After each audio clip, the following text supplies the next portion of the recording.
1장 19절에서 22절 말씀입니다.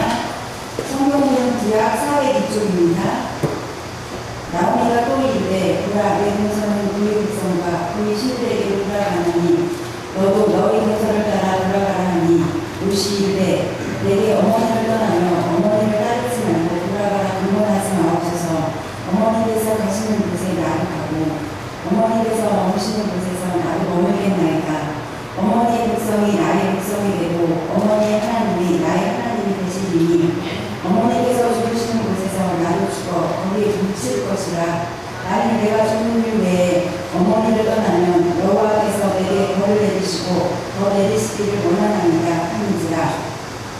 나오미가 롯이 자기와 함께 가기로 굳게 결심하는 보고 그에게 말하기를 그치니라. 이에 그 두 사람이 베들레헴까지 가더라. 베들레헴에 이를 때에 온 성읍이 그들로 말미암아 떠들며 이르기를 이가 나오미냐 하는지라. 나오미가 그들에게 이르되 나를 나오미라 부르지 말고 나를 마라라 부르라. 이는 전능자가 나를 심히 괴롭게 하셨음이니라. 내가 풍족하게 나가더니 여호와께서 내게 비어 돌아오게 하셨느니라. 여호와께서 나를 징벌하셨고 전능자가 나를 괴롭게 하셨더니 너희가 어찌 나를 나오미라 부르느냐 하니라. 나오미가 모압 지방에서 그의 며느리 모압 여인 룻과 함께 돌아오는데 그들이 곧 추수할 때에 베들레헴에 이르렀더라. 네, 사과가 10개가 놓여져 있습니다. 이 사과를 가장 맛있고 또 가장 잘 먹는 방법이 무엇일까를 생각해 보면 사과 10개 중에 가장 맛있는 것부터 먹기 시작하는 겁니다. 가장 맛있는 것부터 먹기 시작하면 우리는 좋은 사과 9개를 먹게 되고 나중에 나쁜 사과 하나를 이제 먹게 됩니다.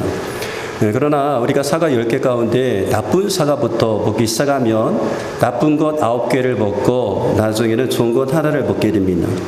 이처럼 같은 상황이지만 우리가 생각에 따르면 결과가 달라지게 되는 거죠. 우리가 신앙생활할 때도 마찬가지입니다. 같은 환경 속에서도 은혜를 기대하는 사람은 그 환경 속에서 은혜를 발견하게 되지만 그러나 불평을 붙드는 사람은 같은 환경 속에서도 문제를 찾아내려고 하고 그 찾아낸 문제를 가지고 불평을 하게 됩니다. 여러분, 오늘 우리의 삶의 현장에서 우리는 과연 무엇을 먼저 바라보고 있습니까? 눈앞에 펼쳐진 인생의 흉년을 보고 계십니까? 아니면 인생의 흉년 너머에서 역사하고 계신 하나님의 은혜를 우리가 바라보고 있습니까? 사사들이 시리아던 때에 이스라엘 땅에 근심한 흉년이 찾아오게 되었어요. 베들레헴에 살고 있었던 엘리멜렉의 가정도 이 흉년을 피할 수가 없었습니다.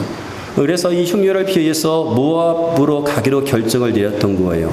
근데 베들레헴에서 모압까지의 거리는 직선 거리로 약 60km 정도 됐고요. 그리고 실질적으로 이 거리는 사해를 돌아서 가야 되었기 때문에 약 100km 정도 되었다고 합니다. 그만큼 100km 되는 그런 고된 길이었다는 거죠. 그런데 이 엘리멜렉의 가정이 그런 거된 길로 갔던 것은 바람이 있었거든요. 지금보다 더 나은 삶, 지금보다 더 좋은 삶을 위한 그런 선택이었습니다. 그렇습니다, 여러분. 사람들은 누구나 지금보다 더 나은 삶을 원합니다. 지금보다 더 건강하고, 지금보다 더 행복하고, 지금보다 더 넉넉하게 원합니다. 그런데요, 우리 인생은 우리가 바라는 대로 되지는 않습니다. 때때로 우리의 바람과는 반대로 흘러가기도 합니다. 엘리멜렉의 가정에 그 아니었던 나오미가 그랬습니다. 나오미는 남편 엘리멜렉을 따라서 더 나은 삶을 살기 원해서 베들레헴을 떠났습니다. 그리고 모압에 왔습니다. 근데 모압에서는요, 베들레헴에서 경험했던 그 흉년의 고통보다 더 큰 고통을 이 모압 지역에서 경험을 하게 됩니다. 모압에서 남편 엘리멜렉이 죽습니다. 엘리멜렉이 죽은 다음에 두 아들 기lum과 마륜이 있었는데 이 두 아들이 오르바와 룻이라는 모압 여인과 결혼을 하게 되었어요. 그런데 이 두 아들도 10년쯤 지나서 이제 죽게 됩니다. 더 잘 살아보겠다고 더 나은 삶을 위해서 선택했던 이 모압이었는데 이 모압에 와서 비참하고 비극적인 상황으로 내몰리게 되게 된 것이었습니다. 그래서 나오미의 이름의 뜻이 원래는 나의 즐거움이었는데요. 그는 그녀의 삶을 나오미라고 부르지 않고 나는 마라라 그렇게 부릅니다. 마라는 쓰다, 괴롭다, 고통 그런 의미를 가지고 있는 거죠. 나의 즐거움이 아니라 나의 인생은 괴롭다, 나의 인생은 쓰다라고 했던 겁니다. 나오미가 베들레헴에서 모압으로 온 것은 극심한 기근 속에서 가족을 살리기 위한 절박한 생존의 선택이었어요. 어떻게 해서든지 우리 가족 이 두 아들을 먹여 살려야겠다, 그런 선택이었습니다. 그런데 그와 같은 그 절박함이 하나님께서 주신 약속의 땅을 떠나게 만들었던 겁니다. 베들레헴의 히브리어의 뜻은 떡집입니다. 떡집. 베들레헴 원래 이름이 뜻이 떡집인데 이 베들레헴은 하나님께서 약속하신 그런 땅이었어요. 그러나 모압이라는 지역은요, 영적으로 타락한 우상의 땅이었습니다. 그러므로 결과적으로 봤을 때는요, 이 나오미가 약속보다 현실을 선택한 것이고 신앙을 버리고 세상적인 방법을 선택한 것이었습니다. 우리의 삶 가운데 인생의 흉년이 찾아올 때가 있죠. 그 인생의 흉년이 찾아올 때의 그 흉년은 우리를 테스트하는 믿음의 테스트라고 여겨집니다. 떡집에 떡이 없어도 하나님을 신뢰하면서 끝까지 기다릴 것인가, 아니면 떡집에 떡이 없기 때문에 하나님을 떠날 것인가를 선택하게 합니다. 떡집에 떡이 없어도 하나님께서 떡을 주실 때까지 끝까지 기다릴 것인가, 아니면 하나님께서 떡집에 떡을 주지 않기 때문에 하나님을 떠날 것인가를 선택하게 한다는 거죠. 성도 여러분, 혹시 우리도 환경의 어려움을 피할 목적으로 하나님의 뜻이 아닌 세상의 방법을 먼저 선택하고 있는 것은 아닙니까? 환경의 어려움 때문에 이 어려움만 피하면 돼라고 그런 절박한 그런 마음을 가지고 하나님을 떠나는 것은 아닌가라고 하는 거예요. 나오미는 떡집에 떡이 떨어지자 떡을 찾아서 모압으로 이제 왔습니다. 이것은 영적으로 보면 하나님을 떠난 영적인 탈선이라고 보여지는 거죠. 그런데 그런 선택으로 인해서 나오미 인생은 더 깊은 시련과 고통 속으로 빠져들게 되었습니다. 그런데 여러분, 이런 시련과 이 고통이 하나님께서 나오미를 버리셨다는 그런 증거는 아니었습니다. 하나님께서 시련과 고통 속에 있는 이 나오미를 버리셨다는 그런 증거가 아니란 말이에요. 오히려 떡집을 떠난 이 나오미를 다시 떡집으로 부르시는 거룩한 간섭이었습니다. 다시 말해서 하나님께서 나오미로 하여금 다시 돌아오라라고 하는 그런 부르신 음성이었다는 거죠. 나오미는 인생의 쓴맛을 경험하고 진정한 소망의 땅이 어디 있는지를 알게 되었습니다. 그리고 이것이 그 인생의 전환점이 되게 된 거죠. 나오미가 다시 베들레헴으로 돌아갈 결심을 하게 되었습니다. 룻기 1장을 보면 룻기 1장에서 중요한 단어가 나오는데요. 그중 하나가 돌아오다입니다. 이 돌아오다라고 하는 이 단어는 히브리어로 슈브인데 이것은 단순히 어느 장소로 들어갔다는 그런 의미만 가지고 있는 것은 아닙니다. 성경에서 슈브는 회개하다, 하나님께로 돌아오다, 삶의 방향을 바꾸다라고 하는 그런 영적인 의미로 사용되고 있습니다. 그러므로 나오미가 베들레헴으로 돌아왔다고 하는 것은 단순히 고향으로 다시 이사했다라고 하는 그런 의미도 있지만 그것은요, 삶의 방향을 다시금 하나님께로 돌렸다라고 하는 그런 의미가 있는 겁니다. 그러므로 돌아왔다, 이 사건은요, 삶의 방향을 하나님께로 다시 돌린 사건이었습니다. 우리는 종종 하나님께서 우리를 보실 때 나는 너가 완벽하게 되기를 원한다라고 그렇게 생각하지만 그렇지 않습니다. 하나님은 우리가 완벽해지기를 요구하지 않습니다. 요구하시는 것이라고 한다면 하나님께로 방향을 돌리기를 원하십니다. 방향만 돌려라. 지금 너의 삶의 방향이 잘못된 곳에 있다라고 한다면 방향만 돌려라. 방향만 돌리면 나머지는 내가 해주겠다. 이것이 하나님의 마음입니다. 우리는 누가복음 15장에서 탕자 이야기를 잘 알고 있습니다. 이 탕자가 한 일은 다른 것 없어요. 다시 아버지께로 돌아온 일이었습니다. 집을 떠난 둘째 아들이 아버지를 생각하고 다시금 집에 돌아온 것이었습니다. 아버지께로 돌아왔을 때에 그 나머지 모든 것은 다 아버지가 해주셨어요. 먼저 달려가셨고, 먼저 안아주었고, 먼저 입을 맞춰주었고, 먼저 새 옷을 입혀주었고, 반지를 끼워주었고, 그리고 잔치를 베풀어 주었습니다. 아버지는 아들의 과거를 묻지 않았습니다. 따지지 않았습니다. 돌아왔을 때 아버지는 아들의 권위를 다시 회복시켜 주었습니다. 에스겔 33장 11절 말씀 보면 이런 말씀이 있어요. 너는 그들에게 말하라. 주 여호와의 말씀이니라. 나의 삶을 두고 맹세하노니 나는 악인이 죽는 것을 기뻐하지 아니하고 악인이 그의 길에서 돌이켜 떠나 사는 것을 기뻐하노라. 이스라엘 족속아 돌이키고 돌이키라. 너희 악한 길에서 떠나라. 어찌 죽고자 하느냐 하셨다 하라.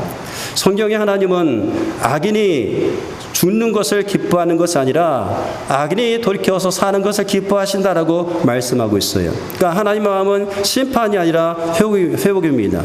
하나님은 우리가 이 땅에서 망하여서 죽는 것을 원하시는 것이 아니라 돌이켜서 사는 것을 기뻐하시는 분이십니다.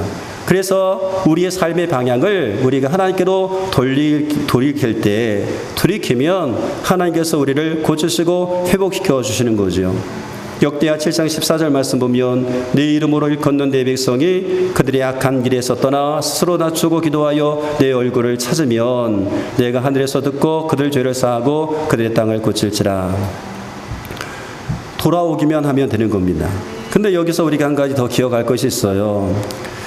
우리가 하나님께 돌이키는 것조차도 하나님의 은혜라는 사실입니다. 하나님께서 우리의 삶 가운데에 거룩한 간섭을 통하여서 이제 은혜를 받게 하는 것, 그래서 돌이키게 하는 것 역시 하나님의 은혜다라고 하는 겁니다. 나오미도 마찬가지였어요. 나오미가 베들레헴으로 돌아오기를 결심했던 것, 그것은 그녀의 인생 가운데 하나님의 거룩한 간섭이 있었기 때문에 가능했던 겁니다. 하나님은 나오미로 하여금 베들레헴에 떡이 있다, 양식이 있다라고 하는 소식을 듣게 했습니다. 그리고 그 소식을 듣고 그의 마음이 움직이기 시작했습니다. 우리의 삶도 마찬가지입니다.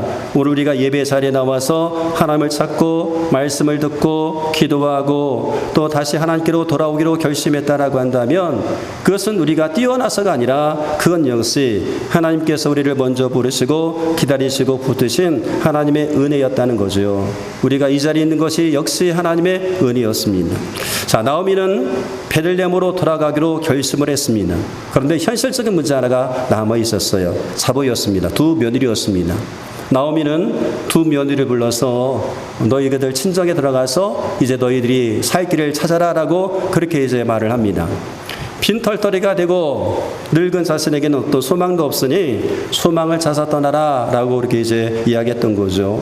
이 말을 듣고 큰 며느리였던 오르바는 친정으로 돌아갑니다. 그런데 둘째 며느리였던 룻은 끝까지 나오미와 함께 하겠다고 합니다. 우리가 읽었던 룻기 1장 16절 17절 말씀 보면 어머니께서 가시는 곳에 나도 가고 어머니께서 머무시는 곳에서 나도 머물겠나이다. 어머니의 백성이 나의 백성이 되고 어머니 하나님이 나의 하나님이 되시리니 어머니께서 죽으시는 곳에서 나도 죽어 거기 묻힐 것이라. 만일 내가 죽는 일 외에 어머니를 떠나면 여호와께서 내게 벌을 내리시고 더 내리시기를 원하나이다. 이렇게 이제 고백하고 있습니다. 룻의 결심은 다른 면으로 생각하면 믿음의 결단이었습니다. 자신의 어떤 문화와 미래의 안정을 포기한 결단이었습니다. 룻도 자신이 홀로 남았잖아요. 홀로 남겨진 막막한 처지에서 시어머니를 외면하지 않았습니다. 그렇게 나오미와 룻이 베들레헴으로 오게 되었습니다.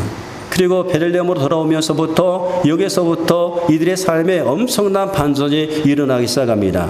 룻은 보아스라고 하는 유력한 사람과 결혼하게 되었습니다. 그리고 그 이후에 다윗 왕의 증조모가 되게 됩니다. 마태복음 1장에 보면 1장에 기록된 예수님의 족보를 보면 그것이 룻의 이름이 등장하는 것을 보게 됩니다. 성경은 보아스가 룻에게서 다윗의 조부인 오벳을 낳았다라고 분명하게 증언하고 있습니다. 근데 놀라운 것은 이 룻이 이스라엘 여인이 아니라 모압 여인이었다는 거예요. 모압 여인이었습니다. 성경에서 모압 사람은요 하나님의 회중에 영원히 들지 못한다라고 그렇게 이제 하나님께 선포했던 그런 민족이었습니다. 신명기 23장 3절에 보니까 암몬 사람과 모압 사람은 여호와의 총회에 들어오지 못하리니 그들에게 속한 자는 10대뿐 아니라 영원히 여호와의 총회에 들어오지 못하리라. 이스라엘 가운데 흡수되지 못한다는 거예요. 근데 아브라함의 조카 롯을 통해서 조카 롯을 통해서 시작된 민족이 모압 족속이었어요. 이 모압 족속. 근데 이 모압 족속이 이스라엘 백성들이 애굽에서 나와서 광야로 지나갈 때에 길을 내주지 않습니다. 가나안 땅을 가야 되는데 길을 열어주지 않습니다. 오히려 이스라엘 백성을 저주합니다. 그래서 이 일로 인해서 하나님께서 이를 인해서 모압 족속에 영원히 하나님의 회중에 들지 못할 것이라고 선언하셨던 거예요. 이와 같은 상황이었습니다. 룻은 모압 여인이었습니다. 근데 그 룻이 지금 이스라엘 나라의 회중에 들어오게 되었고, 그리고 예수님의 족보에까지 이름을 올리게 되게 된 거죠. 하나님의 특별한 은혜를 입은 것입니다. 율법을 뛰어넘는 하나님의 사랑과 은혜를 경험하게 된 거죠. 성도 여러분, 하나님은 우리가 겪고 있는 시련 속에서도 은혜를 준비하시는 분이시죠. 은혜를 준비하시는 분입니다. 만약에 우리가 끝까지 버티고 견디면 하나님은 반드시 살 길을 예비하시는 분이십니다. 우리를 포기하지 아니하시는 분이죠. 나오미는 모압을 선택함으로 엄청난 고통을 받았어요. 나오미의 이름의 뜻이 나의 즐거움이라고 했잖아요. 근데 그가 그녀의 삶을 마라라 부릅니다. 난 나오미가 아니다, 마라다. 그만큼 고통의 연속이었습니다. 근데 그렇게 고통의 연속이었던 이 나오미를 하나님 포기하지 않으셨습니다. 하나님은 나오미가 망하도록 내버려 두지 않았습니다. 하나님은 이 마라의 시간을 통해서 나오미의 삶을 은으로 채울 준비를 하고 계셨습니다. 그리고 마침내 나오미가 방향을 돌려서 하나님께로 방향을 돌려서 생명의 양식에 있는 베들레헴으로 왔을 때에 하나님은 그녀의 빈소를 채우기 시작하셨습니다. 슬픔을 기쁨으로 바꾸어 주셨고 절망을 소망으로 바꾸어 주셨습니다. 더 나아가 나오미와 룻은 다윗 왕의 가문을 잇게 되었고 마침내 예수 그리스도의 족보의 이름을 기록하는 놀라운 은혜를 입게 된 겁니다. 일본에는 킨츠기라고 하는 전통이 있죠. 제가 세 번째 지금 예화를 드는 건데요. 킨츠기 이 전통은요, 깨진 그 도자기나 깨진 그릇을 버리지 않고 금가루를 섞인 노치를 내서 이어 붙이는 그런 기술을 말합니다. 근데 그러면 놀랍게도 금으로 이어붙인 자국 때문에 이전보다 더 아름답고 더 가치 있는 작품이 되게 되는 거죠. 사람들은 그 금이 이어진 흔적을 보면서 감탄을 하게 되는 겁니다. 일본의 킨츠기 장인들은요, 그래서 그릇이 깨졌을 때에 그 깨진 자국을 감추려고 하지 않습니다. 오히려 금가루를 덧칠해서 선을 더욱더 드러내게 합니다. 그러면 사람들은 그 금빛 선을 보면서 이 그릇이 어떻게 깨졌는지, 어떤 아픔을 겪었는지를 보면서 그 깨진 것이 어떻게 아름다움으로 소화됐는지를 이제 보게 되게 되는 거죠. 나오미의 모압의 삶이 마치 킨츠기의 자국과 같은 것이었습니다. 깨져버린 것과 같았습니다. 근데 하나님께서는 그 상처와 실패를 은혜라고 하는 그 금칠을 덧입혀서 세상에 하나뿐인 영광의 작품으로 빚으신 겁니다. 오늘 하나님은 우리의 실패와 상처를 은혜로 덧입혀 주기를 원하십니다. 하나님은 우리를 포기하지 않습니다. 우리가 실패하고 우리가 어려움 가운데 있을 때에, 고통 가운데 있을 때에 우리를 포기하지 않습니다. 로마서 8장 28절 말씀 가다 보니까 하나님은 하나님을 사랑하는 자들에게 모든 것이 합력하여서 서로를 이루어 주신다라고 그렇게 말씀하고 있습니다. 그래서 하나님의 영광이 드러나게 하시는 거죠. 성도 여러분, 때때로 우리의 삶 가운데 감추고 싶은 깨진 조각과 같은 상처와 실패가 있을 수가 있습니다. 상처와 실패는 감추고 싶은 흔적일 수 있습니다. 그런데 하나님은 그것으로 우리 인생을 끝내지 않습니다. 하나님의 은혜는 상처를 없애는 것이 아니라 그 상처를 은혜로 덧입혀서 하나님의 작품으로 바꾸어 주는 거죠. 그래서 우리의 상처가 영광의 흔적이 되게 하시고 우리의 상처가 간증이 되게 하시는 거죠. 그러므로 여러분, 문제보다 크신 하나님을 바라보십시오. 인생의 흉년이라고 하는 현실보다 그 흉년 너머에서 은혜를 예비하신 하나님을 먼저 보시기 바랍니다. 그리고 특별히 삶의 방향을 하나님께로 돌이키시기 바랍니다. 하나님의 거룩한 간섭을 갖고 있다라고 한다면 여러분 돌이킴, 휴부의 은혜가 있기를 원합니다. 돌이켜서 하나님께 나아가십시오. 그래서 하나님께서 우리의 눈에서 눈물을 기쁨으로, 실패를 간증으로, 상처를 영광의 흔적으로, 절망이 변하여서 축복의 통로가 되게 하시는 그 하나님의 엄청난 은혜를 누리시기를 주의 이름으로